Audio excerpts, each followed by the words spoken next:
दोनच राजे इथे गाजले कोकण पुण्यभूमीवर, एक त्या रायगडावर, एक चौदार तळ्यावर. आणि पुढे येता येता ते गीत असंही म्हणतं, शिवरायांच्या हाती तलवार भवानी होती, त्याच भवानी परी भीमाच्या हाती लेखणी होती. तेवढीच धार भीमाच्या लेखणीला सुद्धा होती. या दोन्हीही कोकणमध्ये गाजलेल्या राजांना छत्रपती शिवाजी महाराज आणि महामानव डॉक्टर बाबासाहेब आंबेडकर यांना मी मानाचा मुजरा माझ्या वतीनं सादर करते. त्यासोबतच ज्यांना डॉक्टर बाबासाहेब आंबेडकरांनी आपलं गुरु मानलं होतं आणि ज्यांच्या विचारावर सुद्धा ते चालत गेले आणि ज्यांनी विषमतेचा सगळा अंधार नष्ट करत खूप असे काही निर्णय घेतले, राबवले जे समाजाच्या पूर्णतः विरोधात होते. घर सोडावं लागलं तरी घर सोडलं, पण आपलं ध्येय नाही सोडलं. त्या महात्मा ज्योतिराव फुले.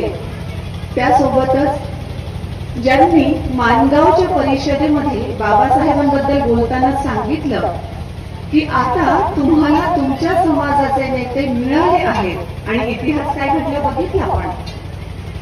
त्या राजर्षी शाहू महाराजांचे आणि ज्यांच्या शिष्यवृत्तीमुळे बाबासाहेब देश विदेशांमध्ये जाऊन शिकू शकले ते सयाजीराव गायकवाड. या सर्वांना मी नम्रपणे वंदन करते. जिने 2 छत्रपती घडवले त्या राजमाता जिजाऊ. त्यासोबतच जिने आपल्या पतीला सांगितलं की तुम्ही समाजाचं भलं करा, घराचं सगळं मी बघेन, आणि नेत्यानं एकटीनं संसाराचा गाडा ओढला त्या त्यागशील मूर्ती रमाई. आणि त्यासोबतच पतीची सहचारिणी म्हणून पतीनं जे ध्येय ठरवलं आहे त्याच्यामध्ये पूर्णतः समर्पण करणारी सावित्रीबाई फुले. या तिघींना सुद्धा मी नम्रपणे अभिवादन करते. आणि इथे उपस्थित असणाऱ्या आपल्या सर्वांना सुद्धा माझा नमस्कार. डॉक्टर बाबासाहेब आंबेडकर यांच्या संदर्भामध्ये सांगण्यासारख्या भरपूर साऱ्या गोष्टी आहेत, पण त्यातल्या काही मोजक्या बाबी मी आपल्यासोबत शेअर करणार आहे. सन 2000 मध्ये एक चित्रपट निघाला होता. काही जणांना कदाचित आठवत असेल.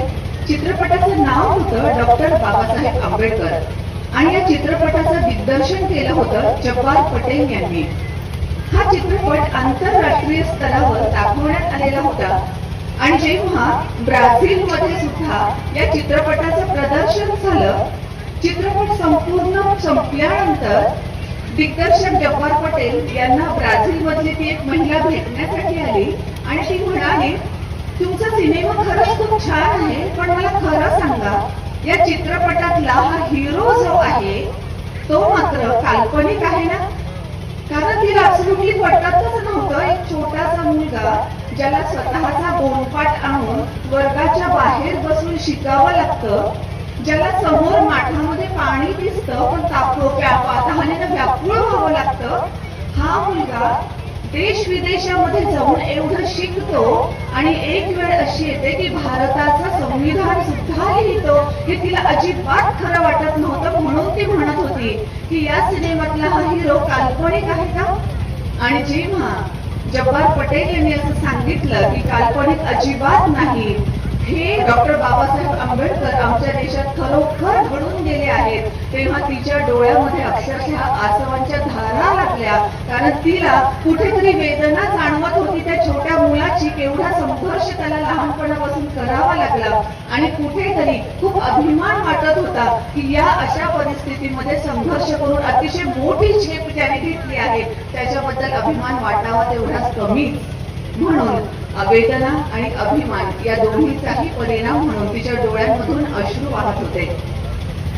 हे सगळं बघत असताना खरंच मला आणखी काही जणांचे काय आपल्या भारताबद्दल काय विचार होते आणि बाबासाहेबांमुळे ते विचार कसे बदलले गेले हे सुद्धा अवश्य तुम्हाला शेअर करावंसं वाटतं.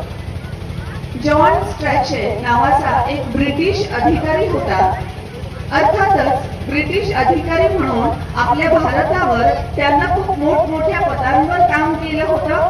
आणि पदांवर काम केलं म्हणजे काही समाजसेवेसाठी हे ब्रिटिश लोक आलेले नव्हते, ते राज्य करण्यासाठी आलेले होते. आणि म्हणूनच 25 ते 30 वर्षे ह्या जॉन स्ट्रेचे या ब्रिटिश अधिकाऱ्यानं आपल्या भारतावर राज्य केलेलं होतं आणि आता सेवानिवृत्तीनंतर तो ब्रिटनमध्ये परत गेला होता. तिथलं सगळ्यात मोठं विद्यापीठ जे आहे केम्ब्रिज, त्या विद्यापीठामध्ये तो काही भावी अधिकाऱ्यांना प्रशिक्षण देत होता. हे भावी अधिकारी कोण होते? ज्यांना सुद्धा भारतामध्ये जायचं होतं आणि भारतीय लोकांवर राज्य करायचं होतं. या लोकांना ट्रेनिंग देत असताना त्यांना 7 लेक्चर्स त्यांना दिले, व्याख्यानमालाच त्यांनी मोठी चालवली आणि त्यामध्ये असं सांगितलं की भारतावर राज्य करणं अजिबात अवघड नाही, कारण भारत हा एक देश नव्हता, एक देश नाही आणि एक देश पुढे कधीही असू शकत नाही. हे असं तो का म्हणाला? कारण त्यांना स्वतःच्या सेवा कालावधीमध्ये पाहिलं होतं की भारतामध्ये इतक्या भाषा आहेत, त्या भाषेची रूप सुद्धा इतकी वेगवेगळी आहेत आणि खरंच आहेत ना. म्हणजे आपण जी मराठी बोलतो ती त्या मराठीचे पण किती रूप आहेत. बुलढाण्याची मराठी वेगळी आहे, खानदेशची वेगळी आहे, आणखी कोल्हापूरची वेगळी आहे, संभाजीनगरची वेगळी, पुण्याची वेगळी, म्हणजे एका भाषेचेही वेगळे वेगळे रूप आहे. म्हणून हा जॉन स्ट्रेचे सांगत होता की तिथे एवढी सगळी विविधता आहे, भाषेची आहे, धर्माची आहे, पंथांची आहे, जातींची आहे आणि या सगळ्यानुसार त्या प्रत्येकाच्या रूढी, प्रथा, परंपरा, सणवार हे सगळं सगळं सगळं वेगळं आहे. म्हणून भारत हा एक देश नाहीच मुळे. जसा युरोप खंड आहे आणि त्या युरोप खंडामध्ये अनेक देश आहेत, तसं आपल्याला हवं तर म्हणता येईल की भारत हा एक खंड आहे आणि त्या खंडामध्ये वेगवेगळे विभाग आहेत. पण बाबासाहेबांनी त्यांचं हे म्हणणं कम्प्लिटली खोटं ठरवलं. हे आता 75 वर्षांच्या स्वातंत्र्यानंतर आपल्याला लक्षात येतच की नाही. कारण झालं काय, जॉन स्ट्रॅचे यांनी काय केलं, त्यांनी सगळी जी बघितली ती विविधता बघितली. भारतात किती प्रकारची विविधता आहे आणि विविधता असणं हा निगेटिव्ह पॉइंट आहे असं त्यांना वाटत होतं. पण याच विविधतेला बाबासाहेबांनी एक सकारात्मक पॉइंट धरलं आणि याच विविधतेची गुंफण संविधानामध्ये अशा रीतीने तयार केली की 75 वर्ष उलटून गेल्यानंतर सुद्धा आपला भारत देश सक्षमतेनं मजबूतरित्या तसाच टिकून राहिलेला आहे. जॉन स्ट्रॅचे यांनी 25 ते 30 वर्ष इथे राज्य केलं, पण तरीही त्याला भारतीय माणूस समजला नाही. बाबासाहेब मात्र देश विदेशात गेले, भरपूर सारी पुस्तकं त्यांनी वाचली आणि आपला भारतीय माणूस जगभर शोधला. त्याला काय हवं आहे हे बरोबर त्यांना माहित होतं आणि म्हणूनच त्या सगळ्या तरतुदी त्यांनी संविधानामध्ये करून ठेवल्या, ज्या संविधानाच्या आधारावर आजही आपण आपल्या देशाचा कारभार चालवत आहोत. या जॉन स्ट्रॅचे नंतर आणखी एक उदाहरण मला द्यावंसं वाटेल, विन्स्टन चर्चिल यांचं. जेव्हा आपल्या भारत देशाला स्वातंत्र्य द्यायचं की नाही द्यायचं याची चर्चा तिकडे लंडनमध्ये, इंग्लंडमध्ये सुद्धा चालू होती, तेव्हा तिथले पंतप्रधान होते विन्स्टन चर्चिल, ज्यांचा या भारतीय स्वातंत्र्याला पूर्णपणे विरोध होता. आणि त्यांचं म्हणणं असं होतं, फार वाईट शब्दांमध्ये त्यांनी त्यांचं म्हणणं मांडलं होतं की भारताला जर स्वातंत्र्य दिलं तर हा देश अगदी काही कालावधीमध्येच दुष्ट, फसव्या आणि अतिशय वाईट असणाऱ्या लोकांच्या हातामध्ये जाईल. हे लोक आपापसात भांडण करत राहतील आणि भारतात लवकरच अराजकता माजेल. पण पुन्हा ज्या संविधानाच्या आधारावर आपला देश चालवला जातो त्या संविधानामध्ये अशा सगळ्या काही तरतुदी आहेत की अशी अराजकता येऊ शकतच नाही. आणि म्हणूनच तर पुन्हा तेच म्हणावं लागेल की विन्स्टन चर्चिलचंही म्हणणं बाबासाहेबांच्या संविधानानं पूर्णतः खोटं ठरवलेलं आहे आणि म्हणूनच आजही 75 वर्ष उलटून गेल्यानंतरही आपल्या भारत देशामध्ये लोकशाही कायम आहे.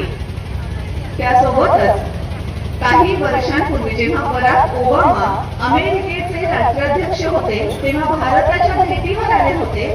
त्यांनी पुस्तक आपल्या तेव्हाच्या भारतीय पंतप्रधानांना मनमोहन सिंग यांना जेव्हा गिफ्ट दिलं तेव्हा त्या पुस्तकावर लिहिण्यात आलेलं होतं, the oldest democracy to the largest democracy.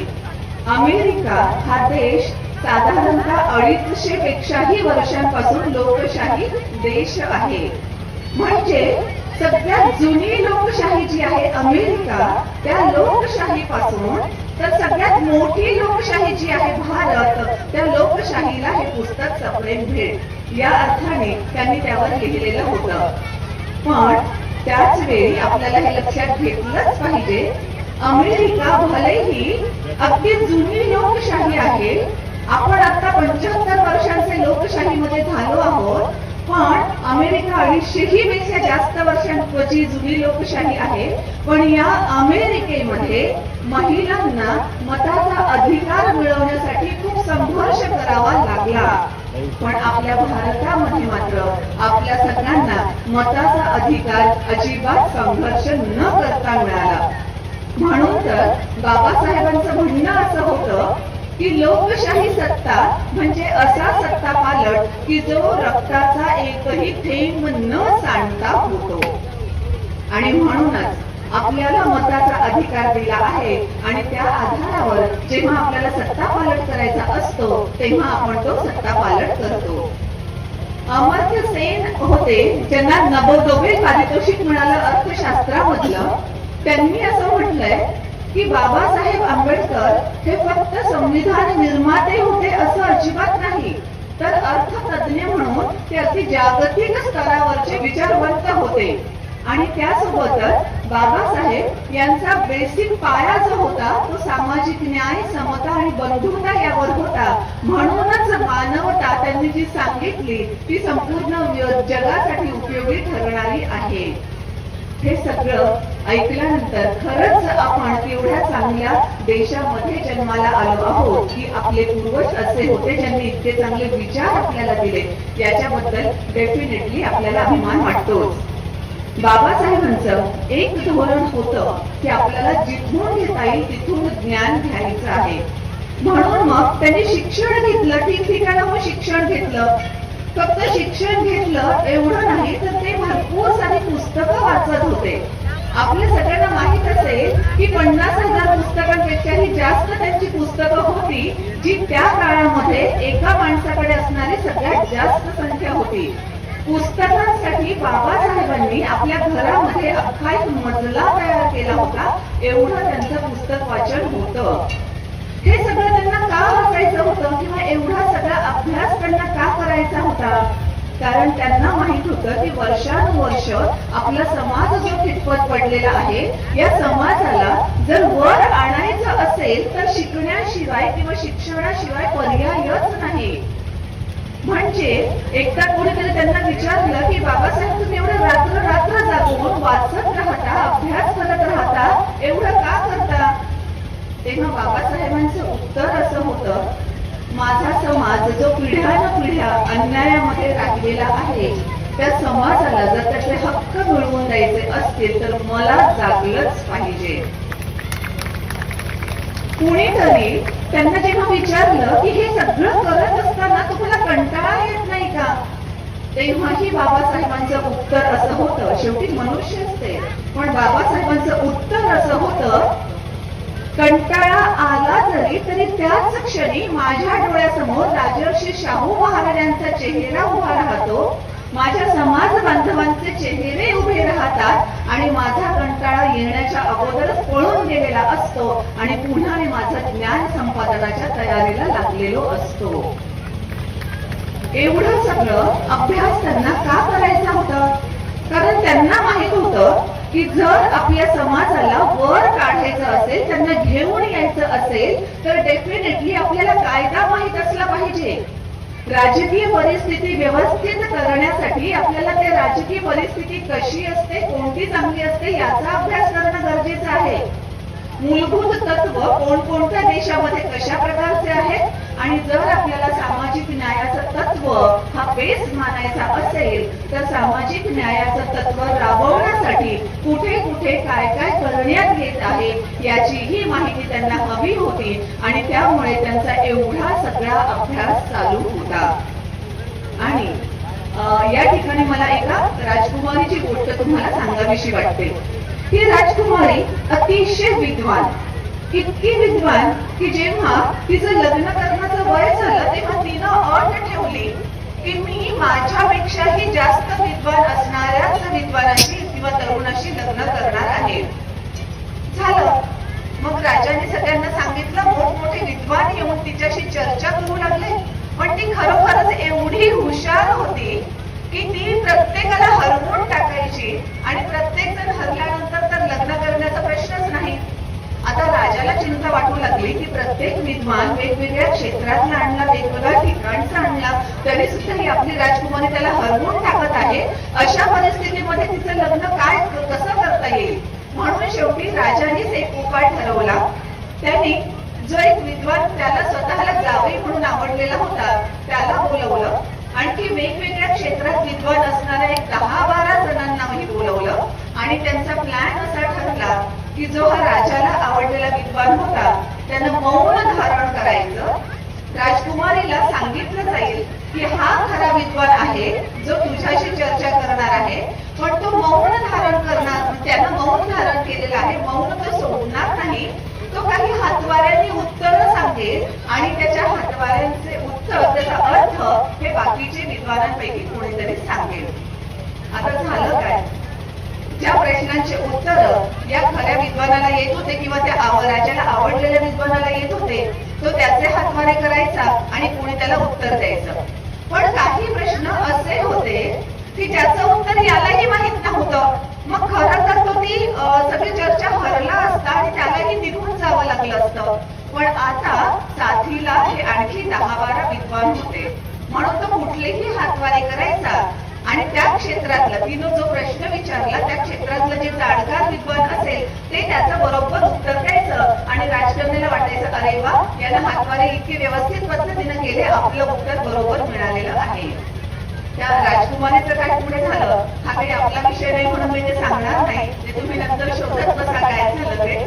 माझा सांगण्याचा मुद्दा इथे हा आहे, इथे काय परिस्थिती होती, राजकुमारी एकटी होती आणि ती प्रश्न विचारत होती आणि उत्तर देणारे हे 10-12 जण होते. पण प्रत्यक्षामध्ये बाबासाहेबांच्या वेळेस परिस्थिती कशी होती? त्यांना विचारणारे भरपूर सारे दिग्गज होते जे स्वतः सुद्धा अभ्यासू होते आणि त्या सगळ्यांच्या प्रश्नांचं, त्यांच्या सगळ्यांच्या शंकांचं निराकरण एकट्या बाबासाहेबांना करायचं होतं. म्हणून बाबासाहेबांना माहित होतं की मी जोपर्यंत सर्वोत्तम ज्ञान प्राप्त करत नाही तोपर्यंत या सगळ्यांच्या जे काही ते तर्क लढवतील, ज्या काही शंका उपस्थित करतील त्या सगळ्यांच्या शंकांना, तर्कांना मी पुरं पडू शकणार नाही. म्हणून मला तेवढा अभ्यास केलाच पाहिजे आणि म्हणून अगदी 18 तास बाबासाहेब अभ्यास करत होते. बाबासाहेबांचा हा अभ्यास खरंच कोणत्या ठिकाणी उपयोगाला आला तर अगदी प्रत्येक क्षणी उपयोगाला आला. पण अगदी मोजकी म्हणून काही उदाहरणं मी देऊ इच्छिते. महाडचा सत्याग्रह जेव्हा झाला 20 मार्च 1927, म्हणजे आता आपल्या लक्षात येईल, आता 20 मार्च 1926 आपण बघितलेलं आहे. सो हे महाड सत्याग्रहाचं शताब्दी वर्ष आहे. सो महाड सत्याग्रह जेव्हा झाला तेव्हा सुद्धा बाबासाहेबांनी अगोदर सगळ्या सरकारी नियमांचा अभ्यास केलेला होता, कायद्यांचा अभ्यास केलेला होता आणि त्यानंतर त्या सत्याग्रहासाठी तिथे गेलेले होते. आणि आणखी एक महत्वाची गोष्ट आपल्याला माहित आहे, आपल्याला माहित नसलेलं काहीच मी सांगत नाही, फक्त आपल्यासोबत शेअर करते या गोष्टी. जेव्हा महाड सत्याग्रहाच्या वेळी परिस्थिती अचानक बदलली आणि वेगळंच काहीतरी रूप घेतलेलं होतं, त्यावेळेस बाबासाहेबांनी स्वतः सुद्धा आणि आपल्या अनुयायांना सुद्धा सांगून शांततेचाच मार्ग स्वीकारला. कारण कायद्यावर त्यांचा पूर्ण विश्वास होता आणि नंतरही महाडच्या सत्याग्रहानंतरही ते 14 तळक खुलं करण्यासाठी पुन्हा एकदा कायदेशीर लढाई झाली. सगळे जुने कागदपत्र जे जमा करावे लागणार होते तेही कागदपत्र जमा करण्यात आले आणि ही न्यायालयीन लढाई सुद्धा बाबासाहेबच जिंकले. अभ्यासाचा फायदा तिथे झाला. अभ्यासाचा फायदा अजून कुठे झाला? कोलमेज परिषद भरवण्यात आली होती लंडन मध्ये. ही गोलमेज परिषद म्हणजे फक्त काही एखादी मीटिंग, आम्ही जसं वेगवेगळ्या मीटिंगला जातो तशी एखादी मीटिंग होती का? अजिबात नाही. किंवा एक जस्ट चर्चासत्र असं काही होतं का? अजिबात नाही. ही गोलमेज परिषद इतकी महत्वाची होती की तिथे भारताच्या पुढच्या सगळ्या ध्येय धोरणांची किंवा एकंदरीत भारताची दिशा ठरवली जाणार होती. आणि ह्या परिषदेमध्ये जसे बाबासाहेब गेले होते तसेच बाकीचेही दिग्गज तिथे आलेले होते. आणि जेव्हा या गोलमेज परिषदेमध्ये सगळी चर्चा सुरू झाली तेव्हा बाबासाहेबांचं ज्ञान एवढं पक्क होतं की त्यांना कोणी काही प्रश्न विचारला की त्याचं उत्तर ते पुराव्यासहित देऊ शकत होते. भारतीय समाजाची जाणीव त्यांना इतकी व्यवस्थित होती की भारतीय समाज कसा आहे, जाती व्यवस्थेची उतरंड कशी आहे, या उतरंडीमुळे या शोषित समाजावर कशा रीतीनं आर्थिक परिणाम होतोय, राजकीय परिणाम होतोय, सामाजिक आणि वैयक्तिक सुद्धा त्यांचा स्वाभिमान पूर्णपणे कसा नष्ट होतो आहे हे सुद्धा बाबासाहेबांनी तिथे व्यवस्थितरित्या सांगितलं. सगळ्या प्रकारचे देश विदेशातलेही उदाहरणं त्यांनी तिथे दिले आणि त्यामुळे गोलमेज परिषद अतिशय महत्वाची ठरली. आणि याच गोलमेज परिषदेमध्ये ती बीजं रोवली गेली जी आता आपण राजकारणामध्ये आरक्षण हा जो प्रकार आहे ना त्याची बीजं त्या गोलमेज परिषदेमध्ये रुजलेली होती. कारण बाबासाहेब तेवढ्या आपल्या सगळ्या विचारांवर ठाम होते आणि सगळ्या गोष्टी तेवढ्याच चांगल्या रीतीने ते प्रेझेंट करत होते. पुढे जेव्हा पुणे करार झाला तेव्हा सुद्धा बाबासाहेब आपल्या मतांवर पूर्णतः ठाम होते. कोणी कितीही भावनिक बोललं तरी सुद्धा ते लॉजिकली बोलत होते आणि रॅशनली बोलत होते. म्हणजे बुद्धीच्या आधारावर आणि तर्क वापरून ते सगळं सांगत होते. ते भावनेच्या भरात कोणत्याही परिस्थितीत येत नव्हते. पण नेमकी त्यावेळेस परिस्थिती अशी उद्भवली की बाबासाहेबांची मतं जी होती ती गांधीजींना मान्य अजिबात नव्हती आणि म्हणून गांधीजींनी उपोषण सुरू केलं. जेव्हा त्यांनी उपोषण सुरू केलं तेव्हा तो देशातल्या बाकीच्या सगळ्या नागरिकांसाठीचा किंवा बाकीच्या भारतीय लोकांसाठीचा तो एक खूप भावनिक मुद्दा ठरला. आणि जर गांधीजींना काही झालं असतं तर आणखी प्रॉब्लेम वाढला असता. म्हणून फक्त आयुष्यात तेव्हाच एकदा बाबासाहेबांना एक पाऊल मागे घ्यावं लागलं कारण गांधीजींनी तो भावनिक मुद्दा उपस्थित केलेला असल्यामुळे. अदरवाईज तिथे सुद्धा त्यांनी इतक्या चांगल्या पद्धतीने निगोशिएशन केलं की एक पाऊल मागे घेऊनही फार जास्त काही करावं लागलं नव्हतं. याच सगळ्या बाबींच्या आधारावर असे भरपूर सारे उदाहरणं देता येतात. पण सगळ्यात महत्वाचं जे उदाहरण देईल की मग बाकीचं सांगण्याची गरज नाही ते म्हणजे संविधान निर्मितीचं. ब्रिटन, अमेरिका, आयर्लंड अशा इतक्या वेगवेगळ्या पद्धतीच्या देशांच्या राज्यघटना त्यांनी अभ्यासलेल्या होत्या. या राज्यघटनांच्या अभ्यासामुळे त्यांना माहित होतं की कोणत्या गोष्टी कशा प्रकारे चालवल्या जात असतात. आणि त्यासोबतच त्यांना सगळाच अभ्यास त्यांनी केलेला असल्यामुळे कोणी प्रश्न उपस्थित केले तर त्या प्रश्नाचं उत्तर देणं सुद्धा सहज शक्य होतं. असं एका ठिकाणी माझ्या वाचण्यामध्ये आलं की पंडित नेहरूंनी जेव्हा हे संविधान निर्मितीचं काम चालू होतं तेव्हा पंडित जवाहरलाल नेहरू यांनी त्यांना एक पुस्तकांची यादी पाठवली. भली मोठी 700-800 पुस्तकांची ती यादी होती आणि सोबत एक चेक सुद्धा पाठवला. आणि पत्रामध्ये असं लिहिलेलं होतं की संविधान निर्मितीचं काम चालू आहे तर ही यादीप्रमाणेची सगळी पुस्तकं तुम्हाला वाचावी लागतील आणि ती खरेदी करण्यासाठी हा सोबत धनादेश देत आहे. बाबासाहेबांनी धनादेश परत पाठवला आणि त्याच्यासोबत एक कागद म्हणजे पत्र सुद्धा पाठवलं. त्यात त्यांनी असं लिहिलेलं होतं तुम्ही जी पुस्तकांची एवढी 700-800 पुस्तकांची यादी दिलेली आहे ती पुस्तकं ऑलरेडी मी अभ्यासलेली आहे आणि ती सगळी पुस्तकं माझ्या संग्रही सुद्धा आहे. जेव्हा फक्त यादी पुरवली जाते तोपर्यंत तर बाबासाहेबांचा ऑलरेडी जो सगळा अभ्यास झालेला होता.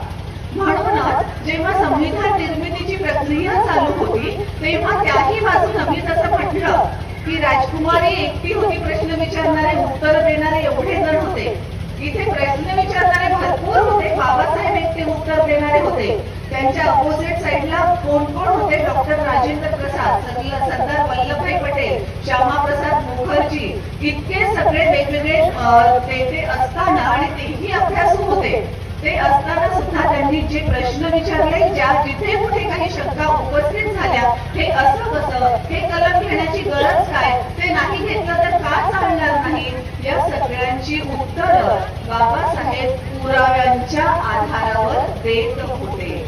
आणि त्यामुळे अशा परिस्थितीमध्ये समोरच्यांना काही म्हणण्याचा प्रश्नच उद्भवत नव्हता आणि त्यांना शांत बसण्याशिवाय पर्यायच नव्हता. म्हणूनच तर त्या ओळीत तिथे अगदी चपखलपणे लागू पडतात असं मला वाटतं. बाबासाहेब तुम्ही फक्त पेन उचलला, बाबासाहेब तुम्ही फक्त पेन उचलला आणि अवघा इतिहास घडून गेला. या पेनानं एवढा मोठा इतिहास लिहिला गेला आहे. बरं, आणखी एक गोष्ट आपल्याला लक्षात येईल की संविधान तयार करत असताना त्यांनी सर्वसमावेशक दृष्टिकोन स्वीकारला. म्हणजे असं अजिबात नव्हतं की या समाजाने आम्हाला इतकी पिढ्यानपिढ्या त्रास दिलेला आहे त्यामुळे आता त्याचा वचपा काढायचा, अजिबात नाही.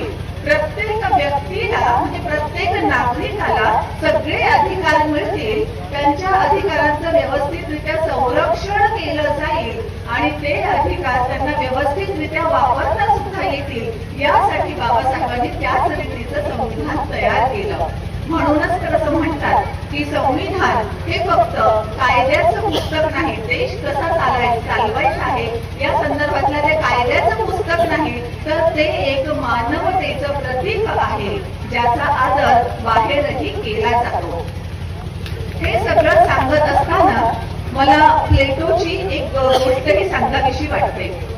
ग्रीक विचारवंत अनेक होऊन गेले, त्यामधलाच एक ग्रीक विचारवंत प्लेटो यांनी एक गोष्ट सांगितली होती. ती वेगळ्या संदर्भाने होती, आपला संदर्भ वेगळा आहे म्हणून मी थोडाफार बदल करून तुमच्या समोर सांगत आहे. एका गुहेमध्ये काही जणांना अगदी लहानपणापासून साखर दंडामध्ये बांधून ठेवण्यात आलेलं होतं. या गुहेमधल्या तेवढ्या त्या जागेशिवाय त्यांना बाकीचं बाहेरचं काहीही दिसत नव्हतं. पण गुहेच्या बाहेर कुठेतरी आग लावलेली होती, म्हणजे अगदी प्रज्वलित करण्यात आलेला होता. आणि त्या समोरून जेव्हा कोणी एखादा प्राणी जाईल, एखादा मनुष्य जाईल, कोणीतरी वस्तू घेऊन जात असेल, तेव्हा त्याच्या सावल्या त्या गुहेच्या आतमध्ये पडायच्या, त्या सावल्या हलायच्या आणि या लोकांना तेच जग आहे असं वाटायचं. म्हणजे त्यांचं जग पूर्णतः तेवढ्या गुहेतल्या तेवढ्या छोट्याशा भागापुरतं मर्यादित झालेलं होतं. पण या बांधलेल्या माणसांपैकी एका माणसानं एका दिवशी स्वतःची त्या साखर दंडांमधून कशी बशी सुटका करून घेतली. जेव्हा तो गुहेमध्ये फिरू लागला तेव्हा त्याला बाहेर जाण्याचा मार्गही दिसला. जेव्हा तो गुहेतून त्या दारातून बाहेर पडला तेव्हा त्याला दिसलं की बाहेरचं जग एकदम वेगळं आहे. आपण आतमधलं जग एवढं छोटंसं समजत होतो, काहीतरी दिसत होतं आपल्याला हलताना, तेवढंच जग आहे आणि तेवढंच सगळ्यांचं अस्तित्व आहे असं वाटत होतं. पण बाहेर तर एवढा मोठा खरा प्रकाश आहे आणि खरे सगळेजण हलताना दिसतात, वेगवेगळे लोक दिसतात, वेगवेगळे प्राणी दिसतात आणि हा साखळदंडातला बांधलेला मनुष्य जो मोकळा झाला होता तो आता खूप खुश झाला. त्यानं सगळीकडे पाहिलं आणि त्याच्या लक्षात आलं की आता लगेच एवढ्या चांगल्या खऱ्या जगामध्ये आपले बांधव जे साखळदंडात अडकून पडलेले आहेत त्यांना सोडवायला पाहिजे. म्हणून तो आतमध्ये गेला आणि त्यानं साखळदंडातल्या आपल्या सगळ्या बांधवांनाही सोडलं आणि तो बाहेरच्या प्रकाशामध्ये घेऊन आला. या ठिकाणी मला असं वाटतं की साखळदंडांमध्ये पिढ्यानपिढ्या बांधलेला हा समाज होता. पिढ्यानपिढ्या अन्याय अत्याचार सहन करायचेच असतात, परिस्थिती अशीच असते, आमचं जगणं पिढ्यानपिढ्या हे असंच असणार आहे.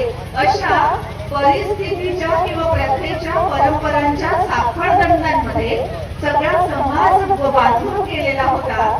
पण या साखळदंडातून बाबासाहेबांनी स्वतःची सुटका करून घेतली आणि स्वतःची सुटका केल्यानंतर जेव्हा ते बाहेर आले, बाहेरचं जग पाहिलं, तेव्हा त्यांनी भरपूर सारं ज्ञान घेतलं, शिक्षण घेतलं आणि त्या सगळ्यांच्या जोरावर आपल्या समाजालाही या साखळदंडातून बाहेर काढलं, बाहेरचा खरा प्रकाश दाखवला आणि म्हणूनच समाज आता मोकळा श्वास घेऊ शकतो, खरा प्रकाश पाहू शकतो. मला असं वाटतं की जेव्हा जेव्हा आपल्याही आयुष्यात प्रॉब्लेम्स असतातच, बाबासाहेबांनी ऑलरेडी इतका संघर्ष केलेला आहे आणि या परिस्थितीपर्यंत आपण आलेलो आहोत.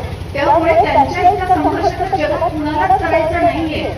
पण तरीही आपल्या डे टू डे लाईफ मध्ये जो काही संघर्ष आपल्याला करावा लागतो, जेव्हा कधी अगदी त्रास झाल्यासारखं वाटेल, वेदना होतील किंवा डोळ्यातून काही कारणासाठी पाणी उघडायला लागेल, आपण थकलो आहोत, एक्झॉस्ट झालोय, आपण काहीच पुढे करू शकत नाही, असे जेव्हा जेव्हा निराशेचे किंवा संघर्षाचे क्षण आपल्या आयुष्यात येतील, तेव्हा तेव्हा बाबासाहेबांचे हेच सगळे विचार आपण डोळ्यासमोर ठेवले की त्यांनी त्या काळामध्ये कसं केलं असेल आणि आपण एवढं करायला काय हरकत आहे. हे जर आपण केलं तर डेफिनेटली आपल्याही संघर्षातून बाहेर पडण्याची ताकद आपल्याला स्वतःला मिळते. मला एका गुरु शिष्याबद्दलही सांगावंसं वाटतं. गुरुनी शिष्याला विचारलं की नेमकं कोणती गोष्ट आपल्याला काही मार्ग दाखवत असते. तेव्हा त्यांनी सांगितलं की आपल्याला सूर्य मार्ग दाखवतो, दिशा दाखवत असतो. जर सूर्य नसेल तर कोण मार्ग दाखवेल, तर चंद्र मार्ग दाखवेल. चंद्र नसेल तर कोण मार्ग दाखवेल. असं करत करत मग शेवटी असं झालं की समजा तुलाही दिसत नाहीये आणि अशाही परिस्थितीमध्ये चंद्र सूर्य तुला दिशा दाखवण्यासाठी कुणीच नाहीये, अशा वेळी कोण मार्ग दाखवेल. आणि त्या शिष्याला सांगितलं की अशा वेळी शब्द मार्ग दाखवतील. शब्द मार्ग दाखवतात. जेव्हा आपण खूप थकलेलो असतो, कंटाळलेलो असतो, तेव्हा कोणीतरी आपल्याला प्रेरणादायी काही सांगतं आणि आपण खूप चांगल्या पद्धतीने ती दिशा पकडून पुढे चालतो. मग गुरुने विचारलं, जेव्हा शब्दही नसतील तेव्हा मग शिष्य तेव्हा अगदी शांत झाला, त्याला पुढचं उत्तर सापडतच नव्हतं. तेव्हा गुरुंनी असं सांगितलं, तेव्हा आपणच आपला प्रकाश व्हायचं असतं, आपणच आपल्याला दिशा दाखवायची असते. जे अर्थदीपक सांगितलं जातं ते हेच आहे. त्यामुळे जेव्हा जेव्हा आपल्या सोबतही परिस्थिती फार वाईट असेल, आपल्यालाही काही निराशेचे क्षण आलेले असतील, तेव्हा हे सगळं आठवून आपण आपल्या संघर्षाची सामना नक्कीच करू शकतो. समारोपाकडे जाताना मला आणखी एक बाब सांगावीशी वाटते. बाबासाहेबांबद्दलचा अभ्यास मी आता काही वर्षांपासून सुरू केला. त्या अगोदर शाळेमध्ये आणि कॉलेजमध्ये जेवढे बाबासाहेबांचा अभ्यास होता तेवढे मी अभ्यासलेले होते. पण मी कॉलेजमध्ये असताना आवड म्हणून आकाशवाणीचं औरंगाबाद जे केंद्र होतं त्या आकाशवाणीवर सुद्धा आवड म्हणून काम करत होते. मग सकाळी 6:50ला बातम्या ज्या दिल्या जायच्या त्या बातम्या देत असे. संध्याकाळी 5:30 वाजता युववाणी नावाचा कार्यक्रम होता. त्या युववाणीमध्ये सुद्धा मी प्रासंगिक कलाकार म्हणून तिथे काम करत होते. फायदा हाही होता की पॉकेट मनी मिळायचा. आता मुलांना पॉकेट मनीची सवय असते, पण तेव्हा काही पॉकेट मनी कोणी देत नव्हतं. सो थोडेफार पैसे मिळतात, काही खरेदी करायची असेल तर करता येते. आणि तेव्हा एकदा असं 14 एप्रिलचं ऑकेजन होतं आणि त्यावेळेस भीम जयंतीच्या निमित्तानं मला भीमावरचं गाणं वाजवायचं होतं, प्ले करायचं होतं. मी काही गाणी ऐकली आणि त्यातलं एक गाणं मला इतकं आवडलं. ते गाणं मी अगोदर, कारण आम्हाला अचानक रेकॉर्ड लावली आणि वेगळंच काही प्रसारित झालं तर ते चुकतं ना, म्हणून अगोदर सगळं ऐकून बघावं लागतं. मग ते गाणं मी पूर्ण ऐकून बघितलं आणि त्यातला प्रत्येक शब्द न शब्द अशा रीतीचा होता की ते गाणं मी त्या दिवशी 14 एप्रिलला तर वाजवलं, प्ले केलं. पण त्यानंतर अशी जयंती नसतानाही बरेच गाणे वाजवलं, कारण त्यांनी प्रेरणा भेटते, प्रत्येकाला भेटते हे मला माहित होतं. त्यातले पूर्ण गाणं मी सांगू शकणार नाही, पण शब्द महत्वाचे अवश्य सांगेन. भीमराया घे तुझ्या या लेकरांची वंदना. सुरेश भट यांचे जे शब्द आहेत ना, प्रत्येक शब्द इतका महत्वाचा आहे ना. म्हणजे या पूर्ण गीतामध्ये वेदना सुद्धा जाणवते, कारुण्य सुद्धा जाणवतं आणि त्याच वेळेस बाबासाहेबांचा संघर्ष जाणवत असताना कुठपर्यंत समाज पोहोचलेला आहे हे सुद्धा जाणवतं. आणि ते शब्द जेव्हा मी ऐकले तेव्हा तर मला फार वाईट वाटलं की काल मुके जे होते त्यांना आता बोलायलाही सांगितलेलं आहे. आणि तसे शब्द पुढे जाता जाता हे शब्द तर अक्षरशः अंगावर शहारा आणणारे होते. जाळले गेलो तरी सोडले ना तुला. आणि जाळले गेलो तरी ना तुम्हाला सोडले. आणि पुन्हा कापलो गेलो तरी तुम्हाला तोडले नाही, अशा पद्धतीचं जे होतं ना, मला असं वाटत होतं की हे सगळे शब्द ऐकताना बापरे काय भीषण सगळं सहन करण्यात आलेलं आहे. आणि या भीषणतेतून या सगळ्या प्रथा परंपरा मधून बाहेर काढलेलं आहे बाबासाहेबांनी. आणि त्यामुळे बाबासाहेबांचं ऋणी आपण प्रत्येकाने निर्मळ व्यक्त करून सुद्धा काहीच होऊ शकणार नाही. इतकं सगळं त्यांनी प्रत्येकाला जगणं शिकवलं किंवा जगण्याचे मूलभूत अधिकार दिले. मनुष्याला माणसासारखं खरंच राहणं कसं शक्य होईल हे सगळं त्यांच्यामुळे फक्त शक्य झालेलं आहे. आणि तेव्हाच मला कळालं की जे म्हटलं जातं ना, आमचा बाप असा जो शब्द वापरला जातो, तर हे सगळं गीत ऐकल्यानंतर मला लक्षात आलं की हा महामानव म्हणजे आमचा बापच आहे. या बाप माणसाला, या महामानव डॉक्टर बाबासाहेब आंबेडकर यांना मी पुन्हा एकदा